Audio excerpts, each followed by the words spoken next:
Hey there everyone, it's MisterStubstep and we are ready to start the second part of this Lost Origin booster box. The first part was quite strong. Highly recommend checking it out, or you can just skip to the end of this video and see all of the pulls that I will eventually get within this booster box.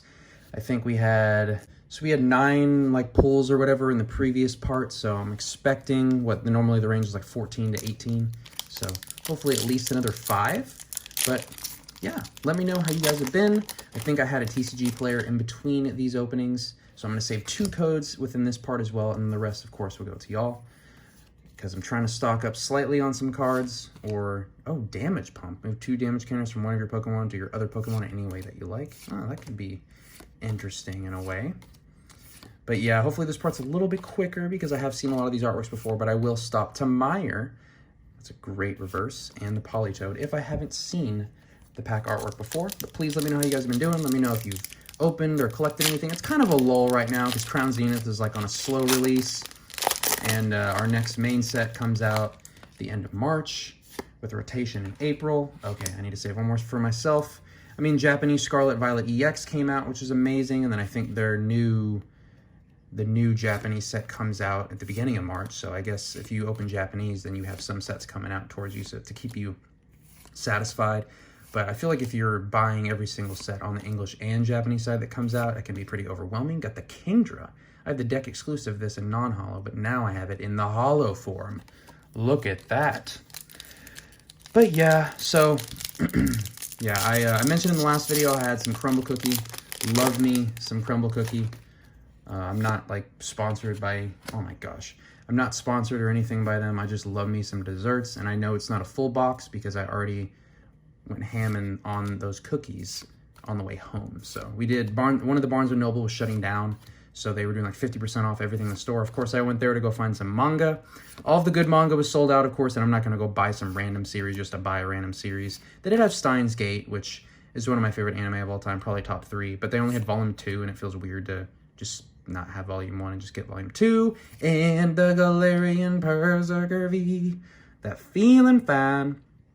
And Treasure Rush. This attack does 20 damage for each card in your hand. Interesting. I don't know. I feel like that wouldn't be too reliable, because I feel like a lot of people, when they see a bunch of cards in your hand, they're just like, Marnie time, unless you're about to deck out. But yeah. But Marnie will be going away. So judge time. I'm going to judge you. Be careful now. I know there was a tournament recently that I was watching. Okay, there's a second code. Now I can give the rest away. There's a tournament recently that I was watching that it was all decks that were post-rotation already, like assuming rotation already had happened, but not including Scarlet and Violet base. So it was an interesting tournament, because like cards like Evolution Incense, and I think Scoop Up Net is rotating as well too. I can't remember if that was part of the D. And then like things like Quick Ball. Like Quick Ball is another really good card. Gliscor and Stonejourner. Ay. So yeah, that is that. It was the Barnes & Noble thing was fun. Couldn't find any good manga. I ordered box set 3 of Attack on Titan, but it somehow got lost in the mail, so yeah, we might have to reorder, or it was Amazon. Usually like, 9 out of 10 packages is good. They come in 2 days if you get the Prime, but then sometimes they just get lost. So I was hoping to maybe jump the gun and find a box set there, because they used to have box sets on sale, and if they're 50% off, I mean, heck, I'll take those. But alas, they had like nothing left from Attack on Titan, and the ones that they did, oh, this is a great reverse in Comfy. Very good. And the Raichu, which I don't have. If you've used your V-Star power, this attack does 120 more damage. That's kind of sick. I like that. But yeah, so it was a great trip. I ended up just getting a American football book, Friday Night Lights, because that's my favorite football movie of all time. I know a lot of people might say, like, Remember the Titans or Rudy or other football movies, but Friday Night Lights is the one that's the purest to me. It just reminds me so much of playing football back in high school, and it's like the purest football movie to me. And it shows like sadness, and the ending is very real. It's not like, you know, the typical everyone is happy and storybook ending. So I really appreciated that. And it used to get me pumped up for football seasons, I'm not going to lie to you. And the Cramorant, gotta love the Cramorant. Let's see what else we have. I think at the time of filming this video, the new Nintendo Direct is currently happening. So the February 8th Direct, which shouldn't include any Pokemon stuff, but fingers crossed it includes Legend of Zelda Tears of the Kingdom. I'm pretty sure that's the name of the game. And I'm super excited for that, because now that I'm like done with Scarlet and Violet, until DLC comes out, I just haven't been playing video games because I just have no inspiration. Like, when a good game comes out, I will play it nonstop and do like my hardcore old self and play as many hours as I can. And then once I beat it, I'm like, all right. But when I was a little kid, I would just be on to the next game. But now I'm not on to that. I maybe get like 1 or 2 new games a year. We got the Phantom. And y'all see that silver border? Is that just a really... that might just be a V-Star. Phantom, are you just hiding a V-Star back there? We got the Giratina V-Star. Hey, this is a good one. Yes. That Lost Impact with some chunky damage. In Star Requiem, if you can use this attack only if you have 10 or more cards in the Lost Zone. Your opponent's active Pokemon is knocked out for 2 energy. But it's Grass and Psychic, which is an interesting combination. But Lost Impact, it's not bad. I mean, you have to discard 2 energy and put it in the Lost Zone. But I do have a Giratina V-Star for my Regidrago deck.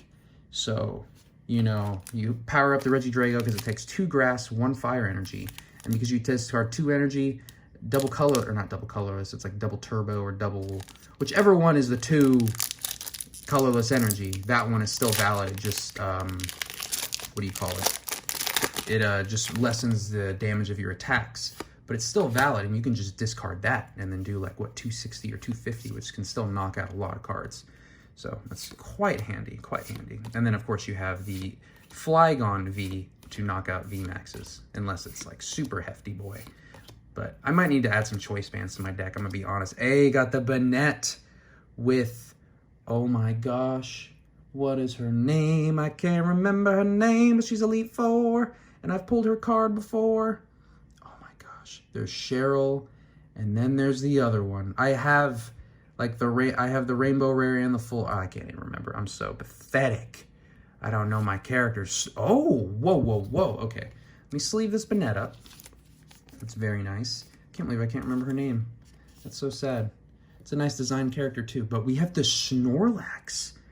Man, what a sleepy boy. Look at that. Hey, Snorlax, how you doing? Unfazed Fat. Prevent all effects of attacks from your opponent's Pokemon done to this Pokemon. Oh, all effects. So not damage, just effects. Interesting. So does that mean it's immune to the damage counter type stuff? Oh, I don't know why I put it there. Like it'll take all attacks. It's like Miltank is like all attacks from the Pokemon. I can't remember. Oh, I exposed the truth on this pack. I apologize. Now there's no... Well, I guess the Trainer Gallery is still a possibility, so... I was going to say, now there's no tension, but there's still tension. Do you think they're ever going to release another set that doesn't have something in the reverse slot? Because we have the Trainer Gallery now, and then with Scarlet and Violet, they're going to have the art rares, which are awesome. So, I don't know. I feel like there's so much potential now. I got the Lampent and the Hoopa. Hand of Jin? Jin? I think it's just Jin. Choose your deck for a dark energy and attach it to one of your Pokemon. Then shuffle your deck. Interesting. That wouldn't be a bad starter Pokemon for some dark type decks. Just get some energy flowing, going. All right, let's see what else we have. I have like a lot of talking points and I haven't gone through anything. Oh, YouTube revenue. Okay, so once again, I try to keep as transparent with y'all as possible. I did become a partner, I think, beginning of December, and it's been about 2 months since I became a partner. And I've made, I think, $48. And of course, you don't get paid out until you make over 100. So, still haven't been paid out. Make on average about 75 to 80 cents a day, posting about 4 to 5 videos a week. So obviously are my videos, you know, the most poppin' videos? Of course not. They're really not in tune with like the algorithm or any of that stuff, but I just like releasing what I, you know, enjoy making as well as what I would appreciate watching, I guess. I mean, maybe the opening videos I wouldn't appreciate as much because besides maybe the dancing, because I have a passion for dancing, but yeah, I don't know where I was. Oh yeah, but yeah, that's that. And then also they recently came out with there was like an issue with my thing because of my identity, so I had to submit some documents, and then they froze it. So I went like a couple days making nothing, which it's weird. I'm like heard about it, but it's like $2. But I was still heard about it because you just like see my trend of revenue, and then it just drops to 0, and I'm like, wow, they really blocked me like that. Pulled Riley for the first time, and then we get another Riley by Kensugi Mori. Not bad. I liked Riley because anytime you can pair up with somebody, like also Cheryl, you pair up with somebody and you can just like battle and they heal you after every battle is really nice. And I think that's the place that you end up getting, or I think, is Riley the person you end up getting Lucario from in Gen 4? Pretty sure if I'm remembering that correctly. There's that. There's also the, I mean, I say controversial kind of in a silly way, but there's also the release of Hogwarts Legacy, which a lot of people are playing. And if and when it comes out on Switch, I think in July, I think I might pick it up as of right now, looking at the reviews and everything, just to check it out. Or I hope maybe there's a channel that I'd be willing to watch a playthrough of just to kind of see how it is. But it looks fairly interesting. We have the Delphox V. And I'm digging this artwork. Pretty sure this one has pretty good spread damage. Magical Fire, put 2 energy attached to this Pokemon in the Lost Zone. This attack does 120 damage to one of your opponent's bench Pokemon. Wait. Or was it the Delphox V-Star? Because, I mean, that's okay, but it's not the greatest ever. I don't know. That's okay. Maybe it was the... does Delphox even have a V-Star? Maybe not. Maybe I'm, maybe I don't know. But then there's also the Charizard that doubles... I think it's the one from Pokemon Go that it like doubles the amount of fire energy or something. I think it's pretty good. That might work out. That might have some good synergy, but it's tough to compete with a lot of the decks that are out and about at the moment. So there's that. Also, there was one movie that I just forgot to mention because I have like a long list of things that I created last year of just things to talk about. And one of the things, got that Orbeetle again. One of the movies that I missed was Thor: Love and Thunder. Now, was it cheesy? Yeah, it was a little bit. Didn't really take itself too seriously, which, I mean, some people like were kind of angry about that. But also, you know, who it's being advertised to and who it's like truly appealing to. I mean, I thought the movie was fun. It was jovial. It was, you know, it wasn't a bad time.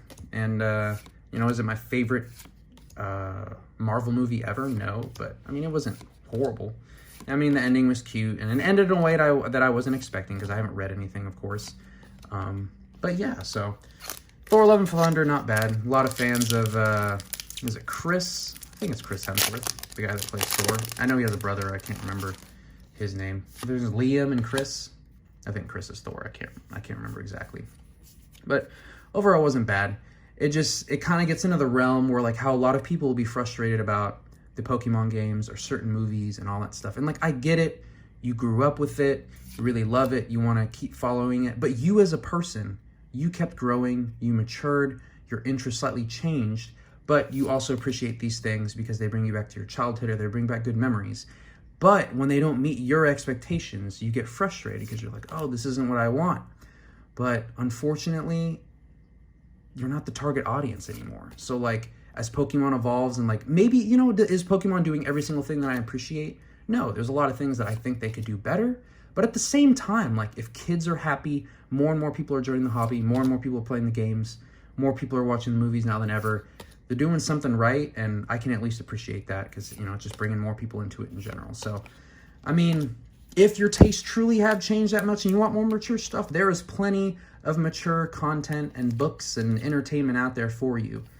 But if you want to go back to your childhood for a little bit, then you can go back to your childhood. But what I'm saying is you can't have, like, your cake and eat it, too. If you grow and mature and your interests change, I mean, that's fine. And, of course, you're entitled to your own opinion, and you can believe what you want to believe and think what you want to think. But at the end of the day, like, I feel like it seems silly for them to change, you know, their whole advertisement or their whole, like, direction for their branding and everything because you're like, oh, well, I think it should have went this way because, you know, this is how I felt XYZ. And it's like, well, it's actually meant to appeal to these types of people. And it's like, oh, okay. And then, like, to me, I can always respect that and be like, that's awesome. We have a duplicate Radiant card, which is unfortunate because I wanted to hopefully collect all 3 different ones, but I already pulled this one. And duplicates I usually try to at least collect a playset. And then once I have a playset of the card, then I sell the extras off of that if it's a card worth selling. But these, you only need 1 copy. So, I don't know. I might just pick the better one of the 2. Oh, Malamar by the Tomoya. So interesting. But, yeah, this is nice. So I'll probably pick the worst one of the 2 and sell that one and then grade the other one, or keep one as the binder copy and then the other one will go to grading. I'm not sure. Or maybe I'll grade both and then sell. I have no idea. But nice to pull that second Radiant card that I was due from this. And we only have 1 more box. But yeah, if what I just said, you know, if you have something to say, please, I encourage discussion down below.